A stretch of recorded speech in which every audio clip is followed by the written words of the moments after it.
Magandang hapon po sa ating lahat, mga minamahal na kabarangay dito sa Barangay Poblasyon at sa buong Marasiking at sa buong mundo. Kasi po nasa Facebook live po tayo ngayon ng Barangay Poblasyon, Marasiking, Pangasinan, second semester ng Barangay Assembly.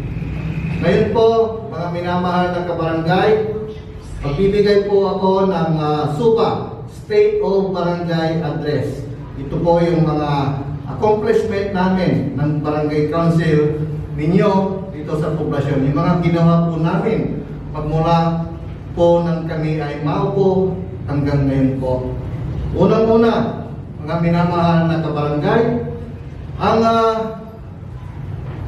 priority namin, siyempre, unang-una, yung mahalin mo ang Diyos ng buong puso, isip, lakas at kaluluwa, at mahalin mo ang iyong kapwa gaya ng iyong pagmamahal sa iyong sarili. Ito po ang palagi naming sinasa puso, isinasa isip, mga minamahal na kabarangay, para maganda po ang serbisyo namin po sa iyo.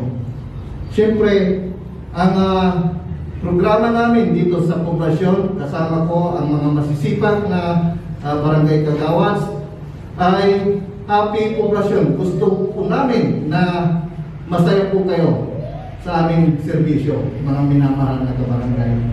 Siyempre, ang serbisyo po ay para sa amin, ang importante, dalawa lang po. Unang-una, yung feel mo, mararamdaman po ninyo yung serbisyo namin sa barangay.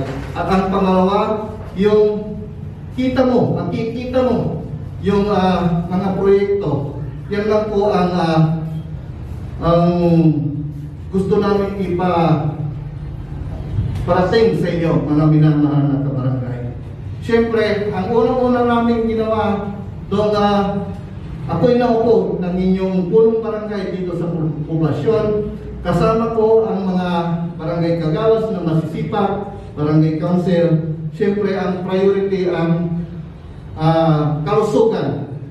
Narito po ang health program ng poblasyon, mga minamahal na kabarangay. Unang-una po, yung libreng gamot sa inyong mga, lalong-lalo na mga senior citizen, mga maintenance medicine po. Siyempre, iti-text nyo lang yung sa akin at mga kagawas, free delivery na po. Ibibigay na po sa inyong kabayan yung inyong maintenance medicine at iba pang mga gamot, mga minamahal na kabarangay. Pangalawa po, pumilig ang barangay council ng BP aparato ng mga BHW, tig-isa-isa po sila para yung BP ninyo ma-monitor araw-araw sa inyong lugar o dito sa Health Care Assistance Center natin. Ang susunod po ay yung pre-dental bunot ng ngipin. Free po. Mula Lunes hanggang Sabado, libre po ang bunot ng ngipin at libre ang gamot, antibiotics at ngipin namin. Punta lang po tayo kay Doc Julius Macaranas. Libre po, libre bunot mula Lunes hanggang Sabado. At siyempre, free consultation kay Dr. Ian Anthony Soriano na mayroon pong schedule dito sa Healthcare Assistance Center natin. At syempre, free tuli circumcision. Nagtutuli po, free po.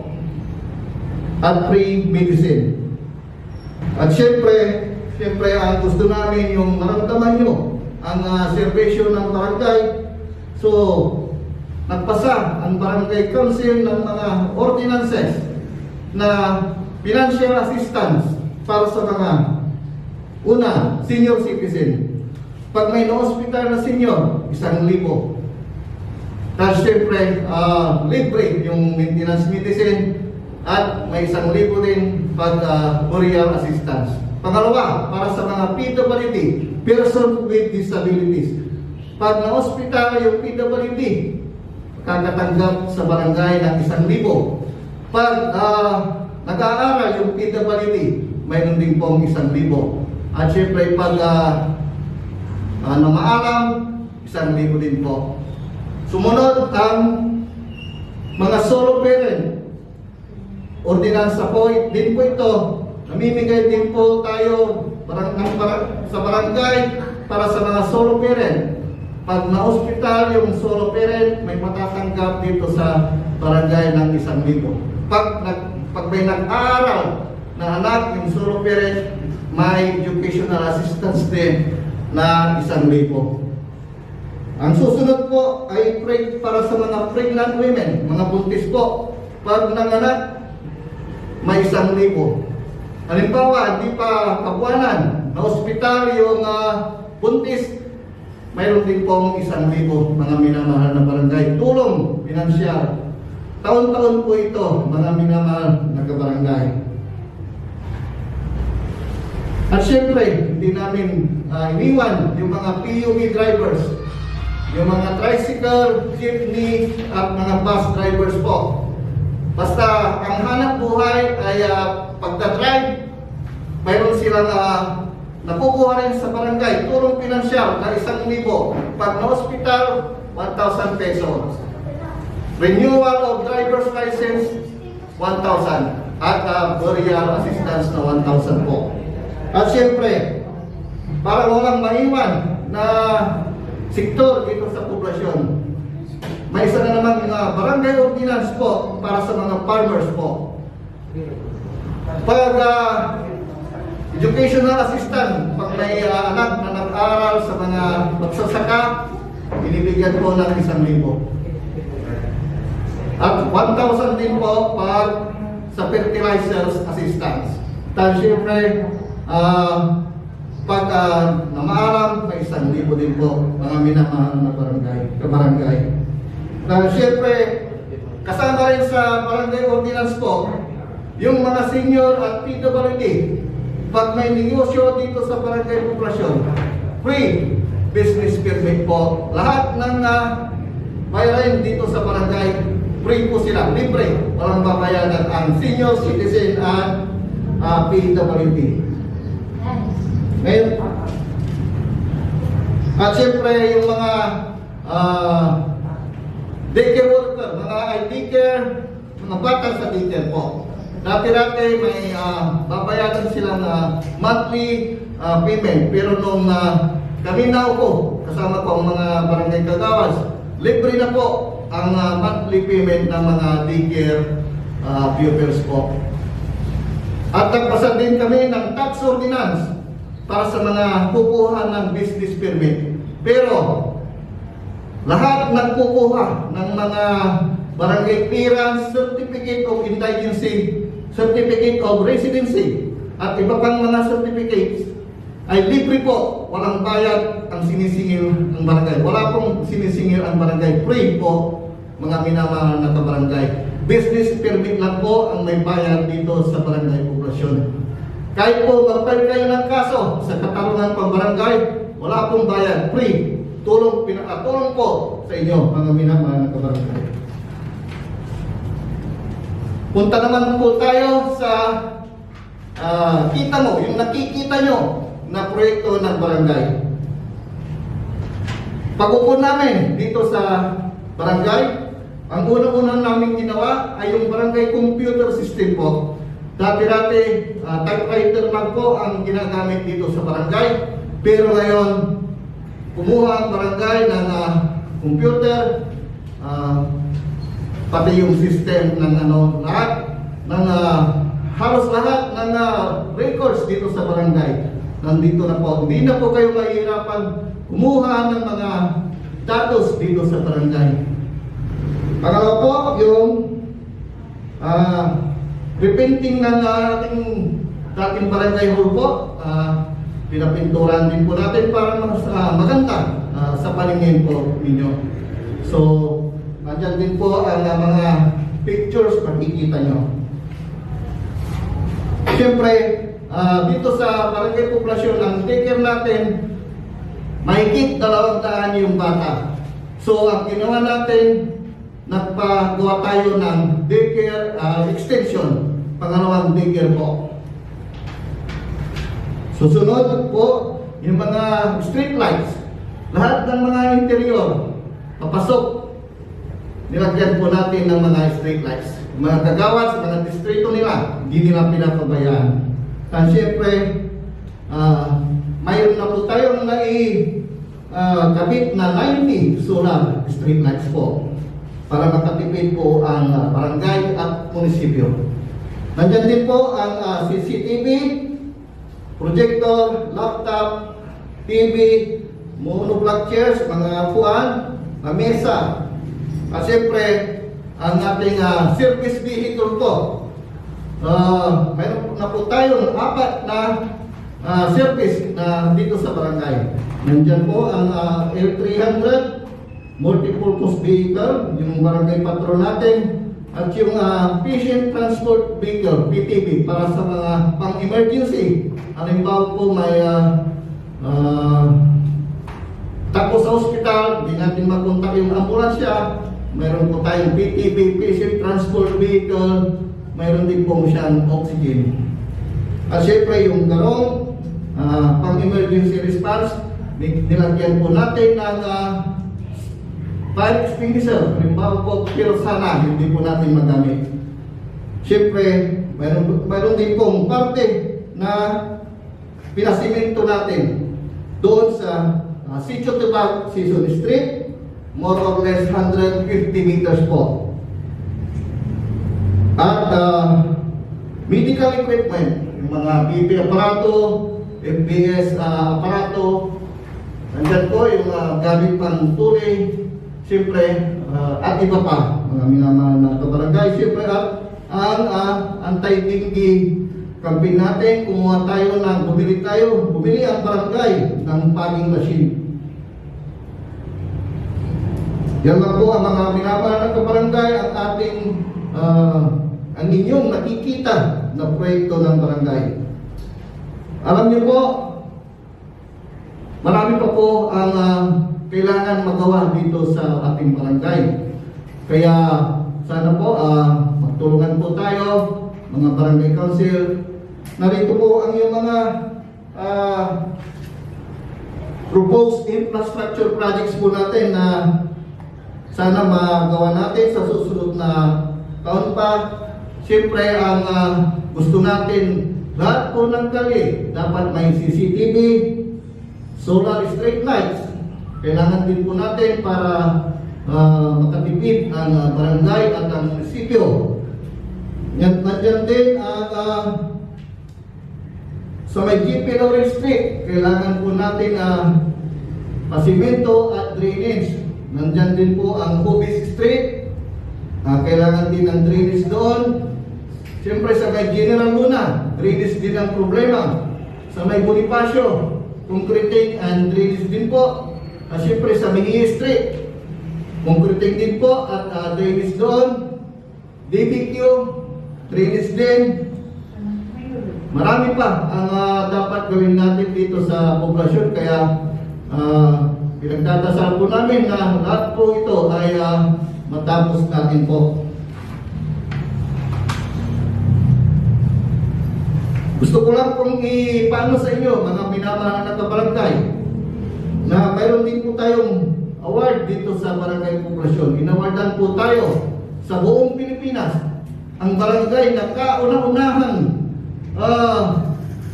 may award na kinikilala na nagpasa tayo ng ordinansa para sa mga PWD. Sa mga PWD, nagpasa po tayo ng ordinansa na binibigyan po natin sila ng pagkilala, tinutulungan po natin. Narito po ang nakuha natin award na sa buong Pilipinas po, kauna-unahan, barangay poblasyon lang po ang nakakuha ng award dito sa itong programang ito. Kaya ako po ay nagpapasalamat sa barangay council ng mga kagawas ay pasa ang ordinansa para sa mga PWD po. Marami pa tayong gustong gawing ordinansa mga minamahal na kabarangay. Unang-una po, so nandito na ang pipirtahan na lang po yung proposed ordinances. Amending Ordinance Number 009-2022. Yung mga PWD po, additional benefits nila. Pag may natirang pondo dun sa 1% nila, so ikukuha natin sila ng additional social insurances po. Pangalawa, yung Amending Ordinance Number 10 Series of 2022, yung mga PUV drivers, additional benefits po, educational assistance or social insurance po para sa mga tricycle, jeepney at bus driver. Siyempre, nandyan din yung healthcare program natin. Yung mga ginagawa natin, dapat may ordinansa din. Gawan natin ng ordinansa para mas maganda. At isa pang ordinansa, proposed ordinance, yung BAPUSO, Barangay Public Order and Safety Office. Ito po yung ordinansa para mag-create tayo ng ordinance enforcer. Para marami tayong ordinansa dapat may tagapagtakpan. Tulad ng nagtatapon ng basura, panghuli ng aso, yan po ang trabaho nila. Kaya po tayo mag-create ng PAPUSO. Siyempre, yan na po ang mga proposed ordinances po. At isa pa yung medical and burial emergency benefits para sa mga barangay employees po. So, mga minamahal na kabarangay, yan po ang ating mga yan po ang aming mga ginawa para sa inyo, mga minamahal na kabarangay.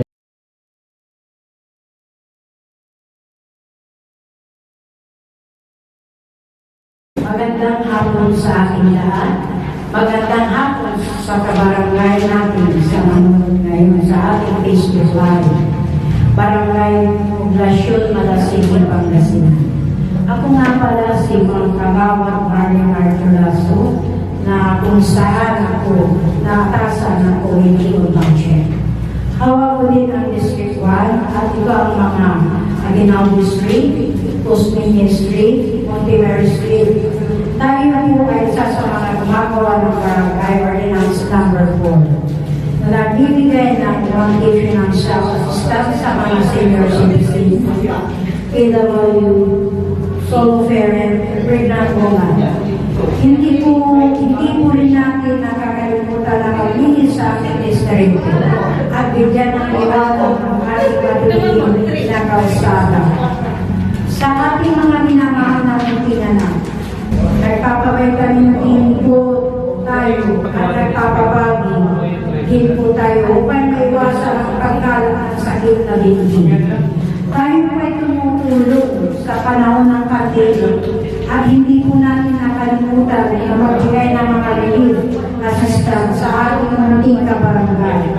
Sa ating budget, huwag po kayong mag-alala at sisiguraduhin ko po na ito ay magagamit at mapupunta sa tamang gagastusan at sa mga nangangailangan. Yun lamang po. Maraming salamat. Magandang hapon sa ating lahat. Magandang hapon sa ating mga kabarangay na nanonood ngayon sa ating Facebook Live, Barangay Poblasyon, Malasigi, Pangasinan. Ako nga pala si Kagawad Ferdy Macarena Jr. na kung saan ako ang naasasan sa Committee of Education and Order. Ako po din ang district ko at ito ang mga season street at office street. Ang barangay ordinance Asuno Italim House for It ay isa po tayo sa mga nagpatupad sa ating barangay. At ito ay isa sa mga magandang ordinansa upang mabigyan paligtasan ang ating kapwa kabarangay. Tayo din po ang isa sa mga nagduduty sa gabi sa ating barangay hall kasama ang mga kapwa kagawad, mga kapulisan, CDO at ang ating kapitan. upang rumispondi sa anumang pangyayari. Nagbigay din po tayo ng relief assistance sa ating mga kapwa kabarangay. Isa din po tayo upang mabigyan ng aksyon na alarm action ng season street na mabigyan po sila ng maayos na daan. Maraming salamat po. Kagawad na rin mga Santos siya ang harap sa aray kapwa kaya kabarangay at magandang hapon din po sa ating mamayang nanonood ngayon sa ating Facebook Live Barangay Poblasyon para City Pangasinan. Magandang hapon po sa inyo. Ako po nga pala si Kagawad Arman Espiritu na akong atasan ako ang Committee on Solid Waste Management. Ako po natin ang District 8 at ito ang mga DSA, Rizal, Sakit at PHR ng Barangay Marinan Solid Waste Management ay hindi natin nakabayanan na gawin na tungkulin at patuloy na inilisan ko ang mas maganda at maayos ang ating barangay. Sa ating barangay ay nilulutasan natin ang anumang nagreklamo kung patungkol bang sa naman tayo ay may agarang aksyon upang malinis ng drainage at mabigyan din po tayo ng munting relief assistance sa ating barangay noong panahon ng pandemya at sa kasalukuyan kasama din po tayo upang mag-duty tuwing gabi sa ating barangay hall. At ang ating butihing kapitan, mga kagawad, mga sibiro at natin na kapulisan at mabigyan ng kaligtasan ng ating kapwa kabarangay upang gawin mapayapa ang barangay edukasyon. Mag-group din po tayo ng ating mga ibang kanila ang ating barangay upang iwasan ang dumagi ng sakit ng dengue. Tungkulin din po tayo noong panahon ng bagyo at mag-ayos po ng anumang pinsala at hindi makaabala sa ating kapwa barangay. Isa din po tayo nag-ayos ng nagbigay liwanag sa mga karsada ng ating barangay. Tayo din po ang isang mga nagdadrive ng ating barangay vehicles upang maihatid ang kapwa kabarangay na atin sa kanilang nais na destinasyon. Gaya na lamang po sa pag-atid sa hospital sa oras ng ating paglilingkod yung mga maraming salamat po. Magandang hapon sa ating lahat, magandang hapon sa mga kabarangay natin na nanonood ngayon sa ating Facebook Live Barangay Poblasyon City, Pangasinan. Ako nga pala si Ernest Media na kung saan ako ng tasang kulit ng religious. Hawag ko po ang ating District 4 at ito ang mga Magsaysay Street, G.P. Lauren. Ang Barangay Tax Ordinance po ay isa po tayong pumirma upang matupad ito at bigyan ng magandang servisyo ang ating barangay. Ang ating barangay ay hindi nagsisingil ng anumang bayan upang kumuha ng barangay clearance, barangay permit, barangay digency at iba pa. Noong piyesta ng ating barangay poblasyon, tayo po ay naumuna at nag-gobena ng ating puon na si St. Leon Mary. Tumulong din po tayo sa panahon ng pandemic at tumayo tayo bilang frontliners sa ating mga kabarangayan. At nagbigay kami ng kanilang mga pangangailangan gaya ng relief, medicines at mga iba pa. Yun lamang po at maraming salamat sa atin. Magandang hapon sa ating lahat. Magandang hapon sa mga kabarangay natin. Nanonood ngayon sa Facebook Live Barangay Poblasyon, City, Pangasinan. Kagawad Idong G. Montimayor nga po pala kung saan ako po ay natasan sa committee ng social welfare. Hawak po natin ang District 5 at ito po ay ang sumusunod Quezon Boulevard, Rojas, Recto, Garcia Street.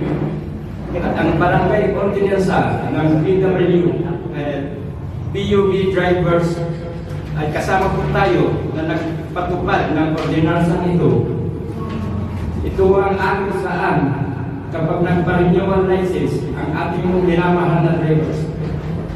Mabibigyan po natin sila ng 1,000 piso. Nagbigay din po tayo ng relief assistance sa ating mga kapwa magkabarangay.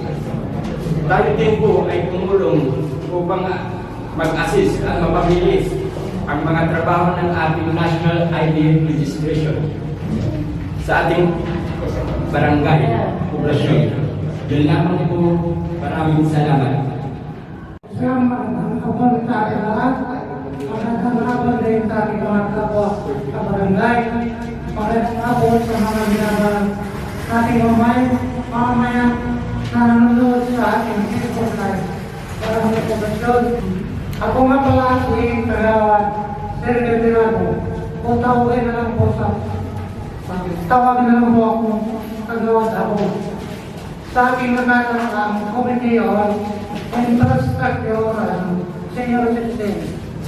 Ako nga pala ang District number 6. At dito ang mga nasasagupan. Yung Vicente Quintan Street, Nicosia Street, ang Barangay Ordinance Senior Citizen at PWD. Ay tayo po ang nagbigay ng financial na 1,000. 1,000 distas. Nagbahagi din tayo ng mga volunteer at tungkol sa ating mga binamahal na senior citizen at PWD. Isa rin po ako sa nagbigay ng action sa mga mabuting handaan sa sinutubag upang may maayos ang daan ang ating ginagawa ng kapwa kabarangay. At itong Solar Street Light ay tumulong po ako upang may patayo ito sa iba't ibang mali sa ating barangay. At isa po ang nalalakupan natin dito sa Vicente Street at dito sila sa panahon ng pandemic tayo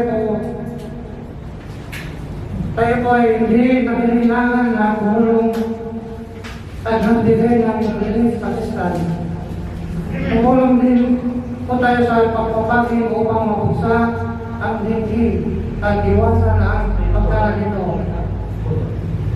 At tuwing gabi po tayo ay isa po sa nagduduty sa barangay mo kasama ang kapwa kagawad, ang mabuting mga kapulisan, sibiyo at ating minamahal na sekretary upang mabigyan ng mapayapang lugar sa ating barangay poblasyon. Tumulan din po tayong ayusin at initiate ang napinsala ng puno ng mga panahon ng magyo. At isa din tayo upang bigyan ng aksyon ng ating barangay sa road clearing at bigyan na nangagusto ang ating mga mamayan na hindi maaaring magpaso sa buhay ng ating ng tao. Sila naman po ay maraming salamat at God-bless pa rin. Sa ating kagalang-galang na mga kagawad at ating pong barangay, Kiko Mihi, sa mga panauhin natin nanonood ng ating Facebook Live, ngayon poblasyon, Malasigi, Pangasinan, magandang hapon po sa inyong lahat. Ako nga pala si Kagawad Brenda Torres, na kung saan sa akin nakaatas ang Committee on Health and Education. Hawak ko din ang District 7 at ito ang Mag-Edit Street, Pilar Street, Arellano Street, General Luna Street at Bonifacio Street. May barangay ordinance tayo para sa ating mga minamahal na farmers. Ito po ang barangay ordinance number 6. Tayo po ay nagbigay ng financial assistance na 1,000 piso at fertilizer assistance upang matulungan natin sila na mas mapagaan ang kanilang trabaho. Nagbigay po tayo ng mga munting regalo o relief assistance sa ating mga mag-aaral sa daycare center. Binigyan din natin ng face mask at alcohol ang ating mga mag-aaral na nag-umpisa na ang kanilang klase. Isa din po tayo sa mga nag-asikaso upang ma-action ang anumang reklamo sa Republic Act 9262, otherwise known as the Anti Anti-Violence Against Women and Children or BAUSI at bigyan ng magandang servisyo ang ating kapwa kabarangay. Tumulong din po tayo nung panahon ng pandemya upang magbigay ng relief assistance at mag-asikaso sa ating mga butihing frontliners. Katuwang natin ang mga BHW sa pag-check up ng blood pressure at blood sugar sa ating barangay health center. Nagbigay aksyon din tayo sa mga pangpublikong lugar na kung saan may mga nakatambak na basura sa mga ito. Tayo pa isa sa mga nag-duty tuwing gabi sa ating barangay hall kasama ang ating butihing kapitan, mga kagawad, mga CBO, at mga matatapat nating mga kapulisan upang mapanatili natin ang katahimikan sa ating barangay at mga minor de edad na naabutan ng curfew. Maraming salamat po at magandang araw po sa ating lahat.